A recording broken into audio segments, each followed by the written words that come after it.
Hey folks, how are you doing out there? I hope things are going well for you. I'm Don, this is Rockin' the Country. I'm doing a subscriber request. Well, actually, I think you're a subscriber. Gil Cantrell, you requested that I do Tammy Wynette and George Jones's rendition of Two-Story House. Maybe that's the only rendition that's out there. And it's kind of funny because when it comes to Tammy and George, it's like, well, who do you mention first? Do you say it George Jones and Tammy Wynette? Or do you say Tammy Wynette and George Jones? So every so often I mix it up. I think on the album it has George Jones and Tammy Wynette. And but I'm comfortable giving the ladies first billing. Tammy's the real deal too, you know. It isn't like, oh, let's just do something nice for her. Tammy's like one of the it people in country. So Two-Story House, I don't know the song as far as I know. Here we go.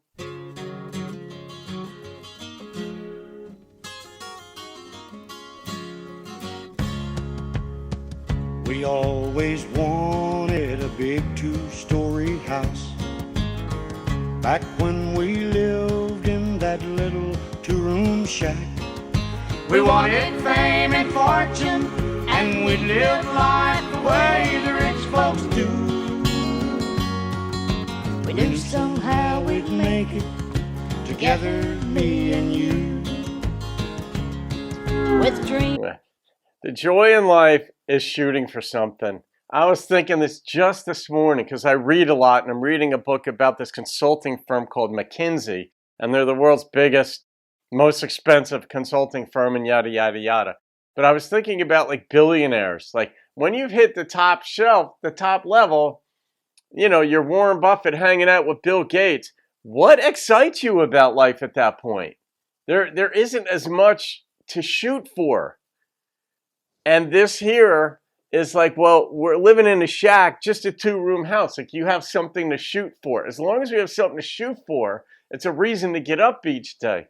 Didn't take long for me to get going with this song. Good one, Gil. And hopes of things to come, we worked and never stopped.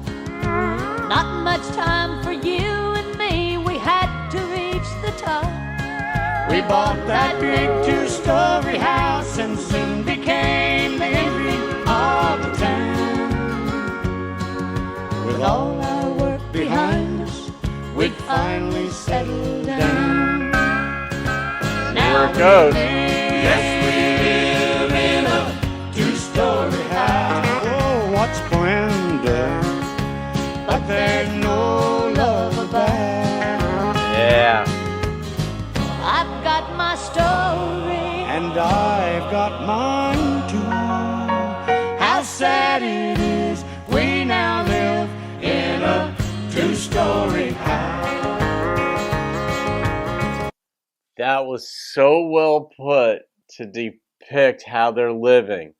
She's got her story, first story or second. He's got his. There's no love in this house. Doesn't have to be that way. This is just the way these two went in the song. The house is filled with rare antiques. There's marble on the floor. Beauty all around us like we've never seen before. There's chandeliers in every room, imported silks and satins all about. We fill the house with everything, but somehow left love out. Now we live, yes, we live in a two-story house. Oh, what splendor, but there's no love about. I've got my story, And I've got mine too. How sad it is, we now live in a two-story house. How sad it is, we now live in a two-story house.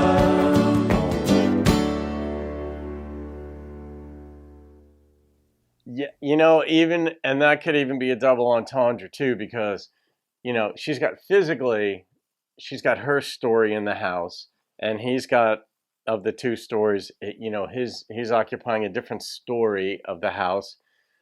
But if you were to ask them how did that happen, each of them might have a different story to tell about how they were no longer heartthrobs, put it that way.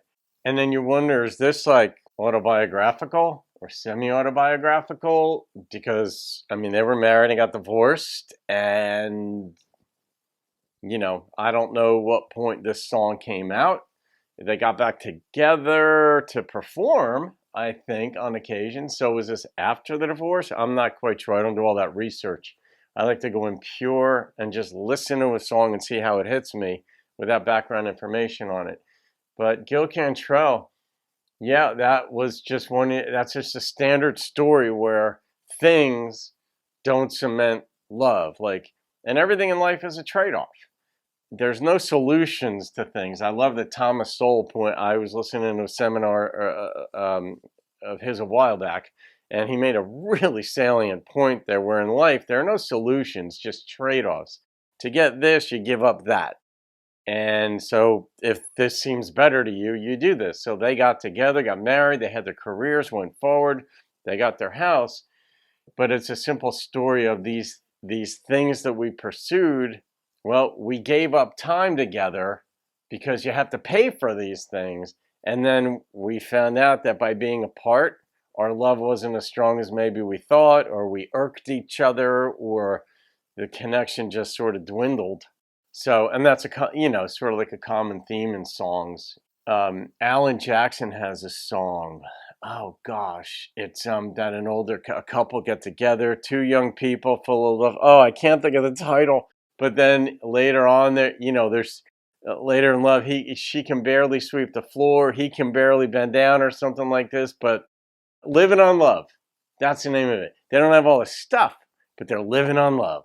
And that's the opposite theme, where those two made it, and these two in this song, Two Story House, they did not. But Gil, all right, what am I going to rate this song? It wasn't complex. It was a simple theme. Of course, it's Tammy and George.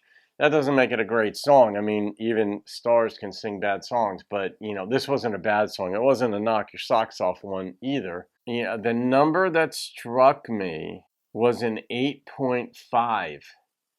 And that was mostly on the strength of the two-story house and that one line they brought in about, you've got your story, I've got mine. And that really just captured the emptiness of, we got what we wanted and it isn't what we would have signed up for.